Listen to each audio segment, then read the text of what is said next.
और लागू होने के इतने दिन बाद भी जो संविधान में हमें हक और अधिकार दिए गए हैं तो आज तक ये बात हमें आपको सोचने की जरूरत है, विचार करने की जरूरत है कि जो चीजें हमें संविधान में दी गई हैं आखिर वो चीजें इस देश के भीतर से तक क्यों नहीं पहुंच पाती। आज हम मांग करते हैं कि हमारे देश में जातीय जनगणना हो। जातीय जनगणना के बाद जिसकी जितनी आबादी हो उस आबादी के हिसाब से उसे हर क्षेत्र में हिस्सेदारी और भागीदारी मिले। लेकिन इस देश का जो शासक तंत्र है जिसको हमने वोट देकर जिताया है तो देश और देश की सरकार में बैठाला है, वो नहीं चाहता है कि इस देश का गरीब और कमजोर का बच्चा उनके बच्चों की बराबरी में आ जाए।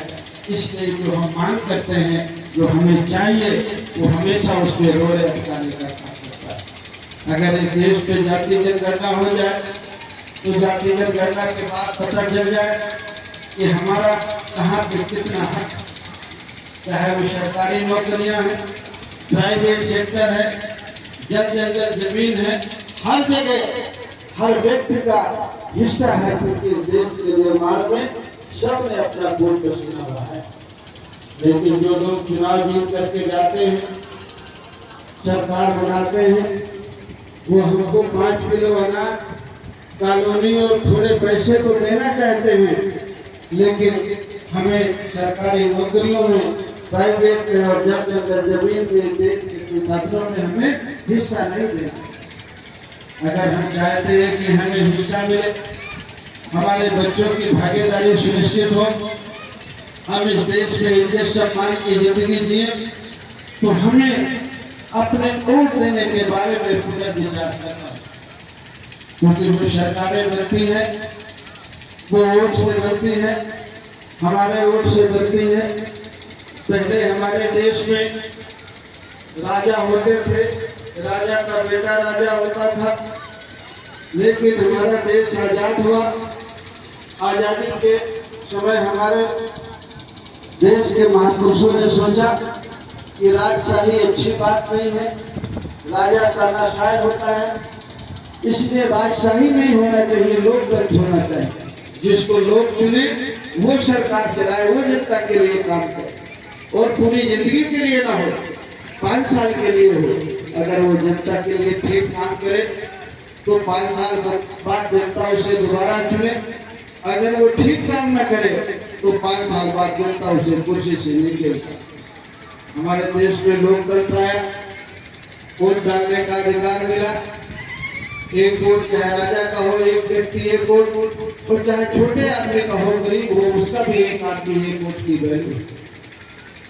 हमारे महापुरुषों ने सोचा था कि इस देश का गरीब और कमजोर एक दिन जागरूक होगा, इकट्ठा होकर के अपना वोट डालेगा, अपनी सरकार बनाएगा और अपनी भी समस्याओं का समाधान करेगा, और जितने उसकी तरह गरीब और कमजोर लोग हैं उनकी भी समस्याओं का समाधान।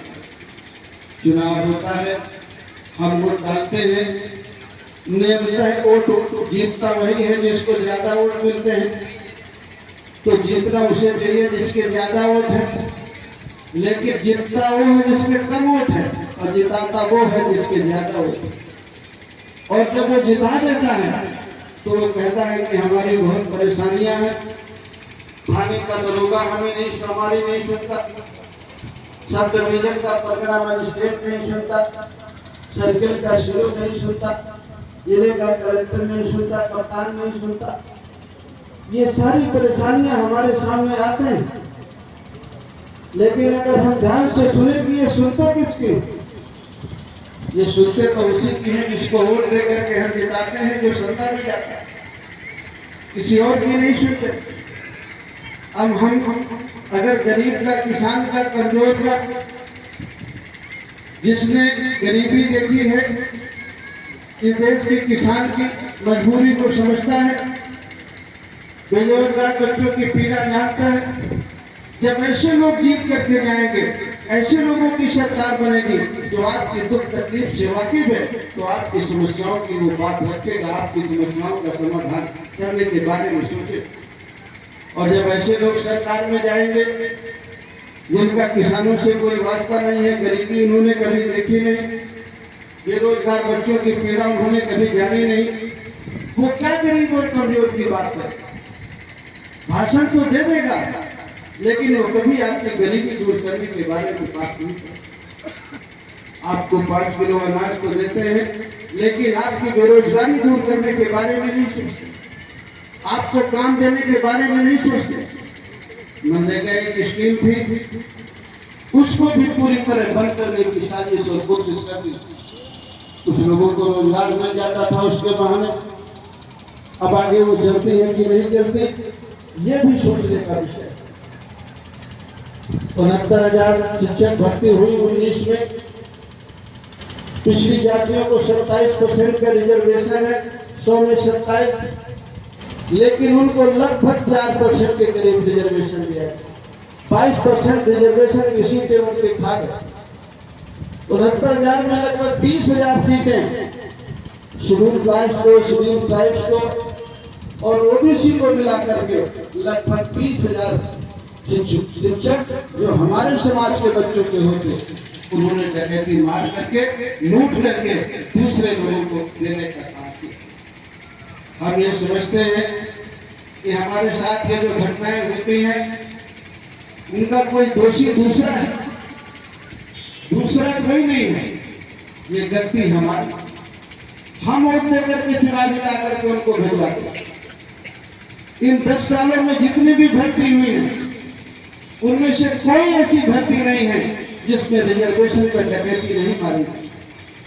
हर एक भर्ती में हमारे बच्चों का हिस्से की सीटें उन्होंने लूट ली है और अपने बच्चों को दी। तो हम सोचते हैं कि भाई भारत पाकिस्तान का मामला है, हिंदू मुसलमान के मामला है, देश के बारे में पहले सोचो।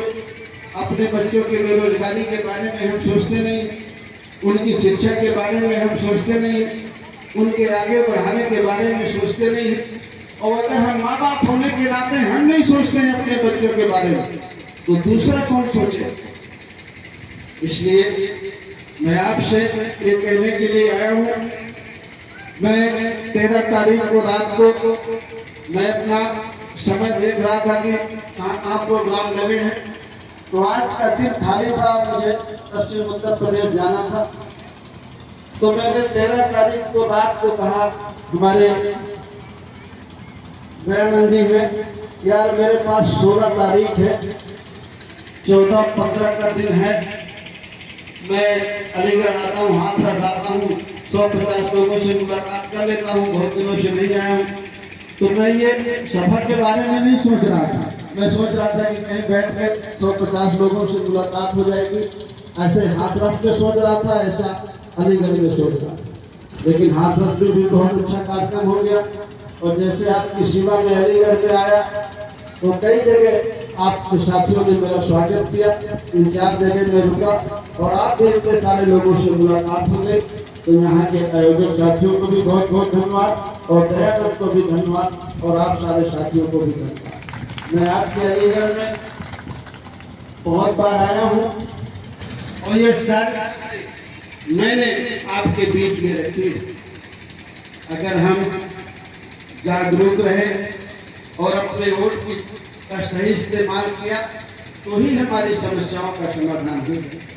मैं अभी बैठे बघेल जी मेरे बगल में बैठे थे, रास्ते में और साथी मिले थे, मैं कुछ सीटों के बारे में जानकारी कर रहा था, समझ रहा था और जो मैं यहाँ की जानकारी कर रहा था उस हिसाब से मुझे लगता था कि आपका तो हर जगह अच्छा प्रदर्शन रहना चाहिए, आपको जीतना चाहिए, लेकिन आप हार जाते हैं। इस बारे में आपको जरूर विचार करें कि कोई आपको हराता है कि आप जानबूझ के हार जाते हैं।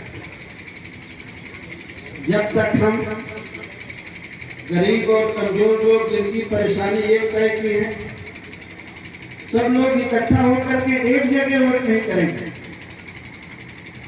तब तक कभी समस्या का समाधान। प्यास लगी है, पाल साहब को, बघेल साहब को, कुशवाहा जी को भी प्यास लगी है, कश्यप जी को भी प्यास लगी है, मुसलमान भाई को भी प्यास लगी है।